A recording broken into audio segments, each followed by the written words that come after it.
اور سائل کو لے کے سلمان فارسی آ گئے. اب خاموش ہے. مولا علی کیا ہوئی؟ 15 روز سے ہمارے گھر میں خود ہی چولہا نہیں جلا. خاموش ہے. پیچھے سے آج میں پردے خاتون جنت اس سوال کو سن رہی ہے. دیکھا کہ شوہر نامدار حسنین کریمین کے والد محترم خاموش ہیں, کچھ جواب نہیں دے رہے ہیں, تو پیچھے سے مولا علی سے کہتے ہیں کہ ان کو کہیے دروازے پر بیٹھنے کے لیے, ان کو ان کے کھانے کا انتظام, پینے کے انتظام میں مان جائیے گا.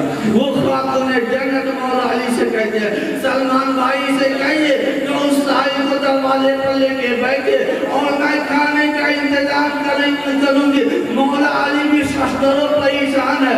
کہتے ہفتہ 15 روز سے گھر میں چولہا نہیں جلا اور حسنین کی واقعہ عرض کر رہی ہے, کہہ رہی ہیں کہ میں کھانے کا انتظام کروں گی. وہ بھی سوچنے لگے کہاں سے انتظام کریں گے. فوراً ہی خاتون جنت کیا کرتی ہے, اللہ اکبر اللہ الصمد, وہ چادر تطہیر جو آپ کے جسم مبارک پر, وہ دوپٹہ وہ چادر جو آپ اوڑھا کرتی تھی, وہ رہ کر کے مولا علی کو دیتی ہیں اور کہتے ہیں کہ جا کر کے سلمان فارسی کو دے دیجیے اور وہ فلاں یہودی کے دکان پر جائے اور کہے کہ یہ چادر گروی کے طور پر رکھ لے اور اس کے عوض میں کچھ کھانے پینے کا سامان دے دے, کھانے پینے کا سامان دے دے. مختصر میں بھی بتا رہا ہوں. لیا سلمان فارسی رضی اللہ تعالیٰ عنہ نے وہ چادر لے کر اس یہودی تاجر کے گھر پر گئے. دستک دی, وہ تاجر آیا اور تاجر کون تھا؟ وہ یہودی کا مذہب کا تھا. کہا کہ معاملہ ایسا ایسا ہے, ایک خاتون جو نبی کی بیٹی ہے انہوں نے یہ چادر آپ کے یہاں بھیجا ہے, گروی کے طور پر رکھی اور کچھ کھانے پینے کا سامان دیجیے. قربان جائیے کہ وہ تاجر اس چادر مبارک کو لیتا ہے, اس کا نصیب آ جاتا ہے. نسبت سے شیء تعال ہوتی ہے, جہاں سے نسبت لگی اب دیکھ لیجئے کیسا تبدیل پلٹی مارتا ہے. تھا یہودی, اب دیکھ لیجئے چادر کی نسبت, جس چادر کو نسبت تھی خاتون جنت سے, اب وہ چادر کہاں گئی ہے؟ یہودی کے مکان میں جاری ہے وہ چادر. وہ چادر جیسے ہی یہودی لیا اور گھر کے اندر میں گیا, اس کے جتنے بھی بال بچے تھے, شریک حیات تھے, سب لوگ سوال کرنے لگے اے ابا جان آپ کیا لے کر کے آئے ہیں, یا کیا خوشبو لگا کے آئے ہیں, کون سی عطر لگا کے آئے ہیں. آپ لگائے پورا گھر مہک رہا ہے خوشبو سے, کون سی عطر لگائی ہے, آج تک ایسی خوشبو ہم نے سنی نہیں. گھر میں اہلیہ سے لے کر بچے جتنے بھی تھے سب لوگ مانگے تو حل بولنے لگے. وہ یہودی کہتا ہے میں نے کوئی عطر نہیں لگایا ہے, یہ چادر کا کمال ہے, یہ جو چادر میں لے کر کے آیا ہوں اسی چادر کا کمال ہے, یہی چادر کیسے ہی لایا ہوں, اس سے ہمارا پورا گھر خوشبو سے معطر ہو گیا ہے. جانتے ہیں وہ چادر کو ادب سے رکھا, اس کے بعد وہ یہودی توراۃ کتاب نکالتا ہے, توراۃ کی وہاں کے گردانی کرنے لگتا ہے. اسے ملتا ہے کیا ملتا ہے توراۃ کے اندر میں کہ سب سے آخر میں ایک نبی دنیا میں جلوہ بار ہوگا, اس کی ایک لڑکی ہوگی جس کا نام فاطمہ ہوگا, اور ایک وقت وہ آئے گا کہ اپنی چادر کو گروی کے طور پر دوسرے کے ہاں دے دے گی, اس لیے کہ وہ ایسی نبی کی لاڈلی بیٹی, اتنی چاہیتی بیٹی اور رب کی بھی چاہیتی ہے. وہ اپنی چادر کو رکھ کر کے گروی کے طور پر رکھ کر کے اس سے کھانے کا انتظام کر کے اپنے سائل کو دروازے پر سائل آئے گا, اسے کھلائے گی, اپنے فاقے پر رہ جائے گی, شوہر فاقے پر رہ جائے گا, بال بچہ فاقے پر رہ جائے گا,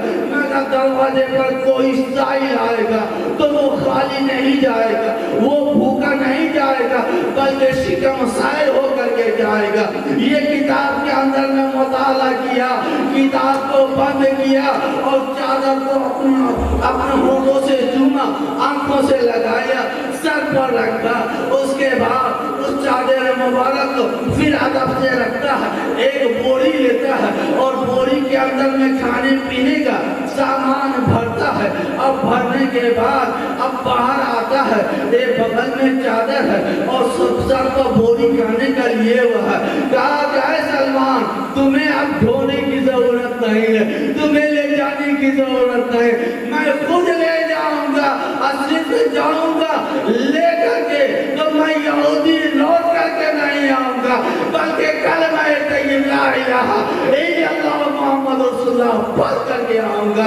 اس لیے کہ میں نے کتاب میں مطالعہ کر لیا ہے کہ آخری زمانے میں جو نبی آئیں گے ان کی بیٹی کا یہ وہ خاتون جنت کی فاطمہ الزہرا سلام اللہ علیہا کی ذات ہے. اور انہی کے بس فضائل کو بیان کرنے کے لیے انشاءاللہ تعالی حیا بنائی تو پھر کربلا کا. اس لیے کہ آج میں نے جو کربلا کا واقعہ بیان کیا، کربلا کو تو گیا نہیں، وہ تو راستے میں جو آپ نے اپنے چچا دار بھائی امام مسلم بن عقیل رضی اللہ تعالیٰ عنہ کو جو بھیجا تھا، ان کے ساتھ جو مسئلہ پیش آیا اس کو میں نے بیان کیا. ابھی کربلا کے پاس کہ میں جب میں نہیں پہنچا ہوں، انشاءاللہ تعالیٰ کل بھی پروگرام ہے، پرسوں بھی پرسوں نہیں، پرسوں باہر کا پروگرام ہے. پیسہ بتائیے پورے وجود کو رکھے ہوئے نا، پھر بھی پیسہ نہیں، 23 سال سے رکھے ہوئے، اب کہتے ہیں پیسہ نہیں، حوالے میں کر دو. درود پاک پڑھیے اللہم صلی علی سیدنا و شفیعنا و حبیبنا نبینا مولانا محمد وعلی آل سیدنا مولانا محمد وبارک وسلم. صلو علیہ السلام علیکہ یا رسول اللہ صلی اللہ علیہ وسلم. میں نے بھی ظہر کے بعد ہی بتایا تھا کہ اسلام کا مذہب اسلام کا سب سے بڑا دشمن وہ یہودی. آئیے خاتون جنت جی کی بارگاہ میں بس انہی کے واقعات کو بیان کر کے انشاءاللہ تقریر ختم. کہ علاقے کی چند یہودی عورتیں خاتون جنت کے مکان پر آئی. کس لیے آئی؟ کہ آپ کو ہمارے محلہ ہمارے گاؤں کے اندر میں چلنا ہے، آپ کی دعوت خاص ہے. خاتون جنت نے قبول کر لیا، خاتون جنت نے قبول کر لیا. مگر منشا اس یہودی عورتوں کا کیا تھا؟ اس عورت یہودی عورت کی منشا یہ تھی خاتون جنت کو بے عزت کرنا، ان کو ذلیل کرنا، ان کو رسوا کرنا. یہ یہودی عورت کی منشا تھی. اس لیے کہ وہ دیکھتی تھی کہ خاتون ہم مڈل کلاس کی عورتیں مڈل کلاس کی عورتیں ہوتے ہوئے ہم لوگ اپنے جسم پر قیمتی لباس سے ملبوس رہتی ہوں، اچھے کپڑے زیب تن کرتی ہوں، اور یہ امام الانبیاء کی بیٹی، سلطان الانبیاء کی بیٹی، شہنشاہ انبیاء کی بیٹی، اور یہ جو کپڑا زیب تن کرتی ہیں کہ ان کے کپڑے میں درجنوں پیوند لگے ہوتے، ایک دو پیوند نہیں، درجنوں پیوند لگے ہوتے. اور ان لوگوں کا مقصد یہی تھا کہ جب میں دعوت دوں گی آئیں گی تو وہی کپڑا یہ پہن کر کے آئیں گے، وہی بوسیدہ کپڑا، وہی اس میں پیوند آپ کے درجنوں لگے ہوئے، وہی کپڑا پہن کے آئیں گے. جب آئیں گے تو ہم سبھی عورتیں مل کر کے ان کا مذاق کریں گے، ان کو رسوا کریں گے، انہیں بے ادب کریں گے. ارے رفعت جسے ملی ہے گھٹایا نہ جائے گا، رفعت جسے ملی ہے گھٹایا نہ جائے گا. ارے اونچا جو ہو گیا ہے تو گرایا نہ جائے گا، اونچا جو ہو گیا ہے گرایا نہ جائے گا. ارے اللہ تعالیٰ جسے بلند کر دے، دنیا کی کسی کی طاقت نہیں ہے کہ گرا سکے. اور جسے اللہ تعالیٰ یزید جیسے ظالم کو جو جب گرا دے تو تم دنیا کی کوئی طاقت نہیں جو اسے اٹھا سکے۔ بہت اچھے نعرے تکبیر، نعرے رسالت، فیضان امام علی مقام سید الشہداء کانفرنس، زندہ باد زندہ باد انشاءاللہ۔ یہ اس یہودی عورتوں کا منشا تھا، مقصد تھا۔ رات ہوتی ہے، رب کو کیسے، رب کو دل کے دھڑکن سے واقف، ارادے سے واقف، ہر چیز سے باخبر۔ ارے میرے حبیب کی بیٹی کو بے عزت کرنا چاہتی ہے، میرے رسول کی بیٹی دختر نیک کو بے عزت کرنا چاہتی ہے۔ رب نے جبرائیل امین کو حکم دیا، جبرائیل امین کو حکم دیا، اے جبرائیل امین جنت جا اور میرے حبیب کی لاڈلی کے لیے جنتی جوڑا لے کر کے جا اور میرے حبیب کی لاڈلی کو پیش کر دے۔ فوراً جبرائیل امین جنت جاتے ہیں اور جنت سے جنتی جوڑا لے کر کے خاتون جنت کے دروازے پر آ کر کے صدا لگاتے ہیں، لگاتے ہیں، وہ جوڑا پیش کرتے ہیں اور وہ چلے جاتے ہیں۔ ادھر خاتون جنت وہ جنتی جوڑا زیب تن کرتی ہیں، اب شان سے اس یہودی کے مکان پر جا رہی ہیں، اس یہودی کے محلہ میں جا رہی ہیں، اس یہودی کے گاؤں میں جا رہی ہیں۔ جیسے ہی گئی، حالانکہ وہ پردے میں رہا کرتی تھی، ایسی بات نہیں کہ عام طریقے سے بھائی خاتون جنت چہرہ تو دور کی بات ہے، ارے سر مبارک کے بال کو دنیا والا نہیں بلکہ حسن و حسین نے بھی بال کو نہیں دیکھا۔ بلوغیت میں حسن و حسین نے بھی یہ پردے کا خیال کرتی تھی۔ خاتون جنت جیسے ہی گئی، سارے یہودی کی نگاہ خاتون جنت کو پڑی، سب ششتر و پریشان رہ جاتی ہے دیکھ کر کے، ارے ایسا جوڑا آج تک میری آنکھوں نے دیکھا نہیں جو خاتون جنت زیب کر کے آئی ہے۔ اور حد تو یہ ہے کہ جیسے ہی محلے میں داخل ہوئی اس جنتی جوڑے سے اور آپ کے چہرے مبارک سے جو روشنی پھوٹی، جو کرنا پھوٹی، یہ ساری یہودی عورت دیکھ کر کے بے ہوش ہو جاتی ہے، گر جاتی ہے۔ کچھ دیر کے بعد جب ہوش آتا ہے، ساری عورتیں خاتون جنت کے قدم میں گر جاتی ہے اور کہتی ہے کہ جو میرا غلط خیال تھا، میں غلطی پر تھی، میں معافی چاہتی ہوں، اور صرف معافی نہیں، معاف کیجیے اور ہم لوگوں کو کلمہ پڑھا کر کے مذہب اسلام میں داخل کر لیجیے۔ تو جتنی بھی یہودی عورتیں تھی سب خاتون جنت کے بارگاہ میں آ کر کے توبہ کرتی ہے اور کلمہ پڑھ کر کے مسلم اللہ اسلام میں جاتی ہے۔ وہ خاتون جنت کا مقام تھا۔ ایک چھوٹا سا بات کریں، اسی لیے کہ اگر ہم لوگ اپنے اعمال کی بنیاد پر، اپنے کردار و گفتار کی بنیاد پر، اپنے بدعمالی کی بنیاد پر، تو جہنم کیا ہوگا؟ کوئی شخص جہنم کیا ہوگا؟ کوئی ہمارا اعمال ایسا نہیں کہ رب کو، رب کے پیارے محبوب کو راضی کر سکوں، ان سے خوش کر سکوں، ایسا کوئی اعمال نہیں۔ آج میں بھی یہاں پر بول رہا ہوں تو پیسے کے لالچ میں بول رہا ہوں، ورنہ یہ وقت نہیں۔ جو بھی آج ہمارا اعمال ہے، ہمارا کردار ایسا ہو گیا تو اعمال ایسا ہے کہ جہنم کے حقدار، جہنم کے عائدہ بن جائیں گے۔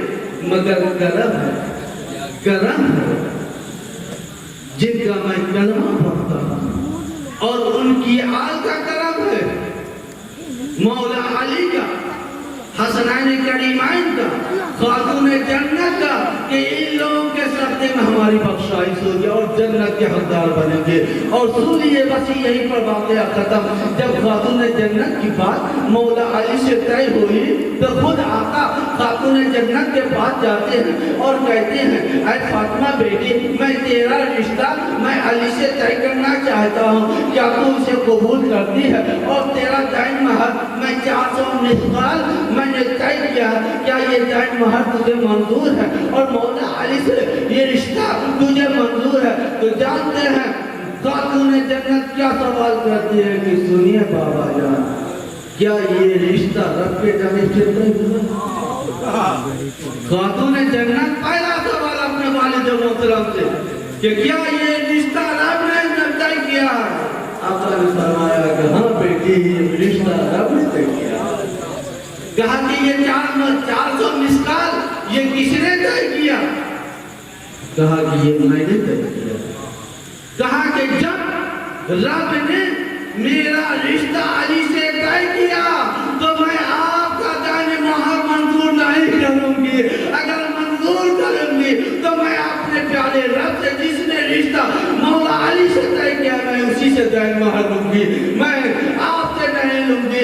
جیسے یہ کہا تو میرے آقا سجدے میں گر گئے اور رب سے کہنے لگے، بیٹی سے پوچھتے ہیں، اے بیٹی یہ تو بتا تیرا دائن مہر کیا رکھوں جو رب کی بارگاہ میں پیش کروں؟ تیرا دائن مہر کیا ہوگا؟ کتنا ہزار اشرفی، کتنا ہزار مسکال، جبکہ اس زمانے میں 400 مسکال چاندی زیادہ قیمت رکھتا تھا۔ اور آج کل بھی لوگ رکھ دیتے ہیں میرے فاطمی۔ کیسے نکاح خاص سے میں نے پوچھا کہ آپ نے نکاح پڑھا رہے ہیں میرے فاطمی چھ مانی دارا کیا مانے لگتا ہے، کیا ہے میرے فاطمی؟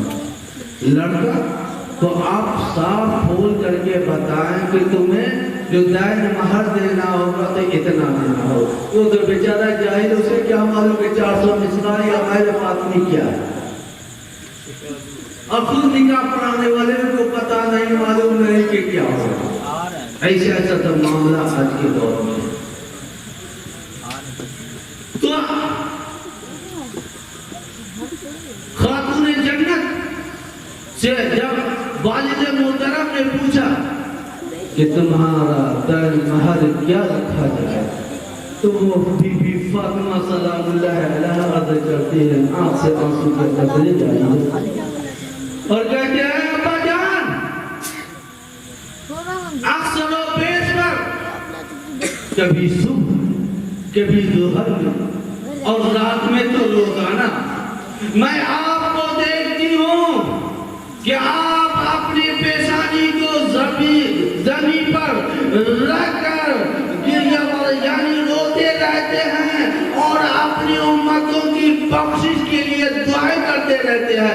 اے اللہ، میری امت غریب ہے، میری امت گنہگار ہے، میری امت سیاہکار ہے، میری امت کمزور ہے، اے اللہ میری امت کو بخش دینا، میری امت کو بخش دینا۔ آپ برابر روزانہ اپنی امت کے لیے دعائیں کرتے رہتے ہیں، مجھ سے یہ دیکھا نہیں جا رہا ہے۔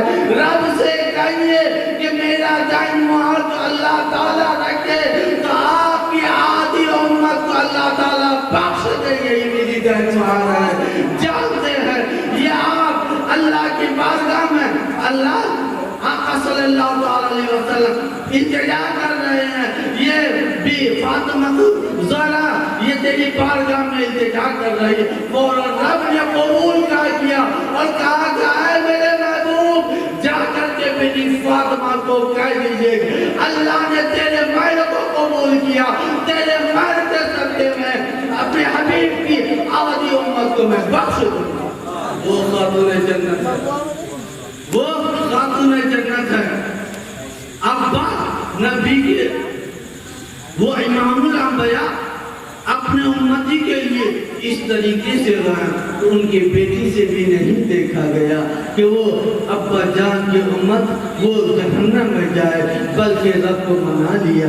تو یہ خاتون جنت اور حسنین کریمہ، کیا حسنین کریمہ کیا اپنے نانا جان کی امت کو فراموش کر دیں گے؟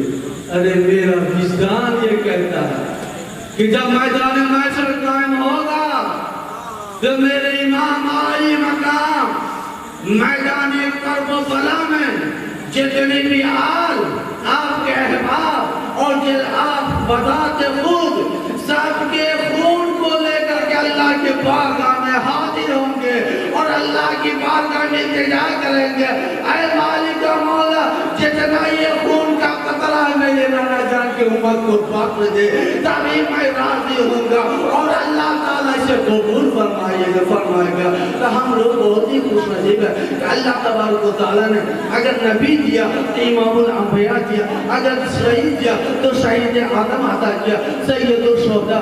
اب ہم لوگوں کو اگر اولیاء میں دیا تو غوث اعظم دیا، خواجہ غریب نواز دیا۔ یہ ہم لوگ بہت بڑے خوش نصیب ہیں، اور ہم لوگوں کو جتنا بھی سجدہ شکر ادا کرنا ہے وہ کم ہے، اور رب کا جتنا بھی احسان ماننا یہ کم ہے۔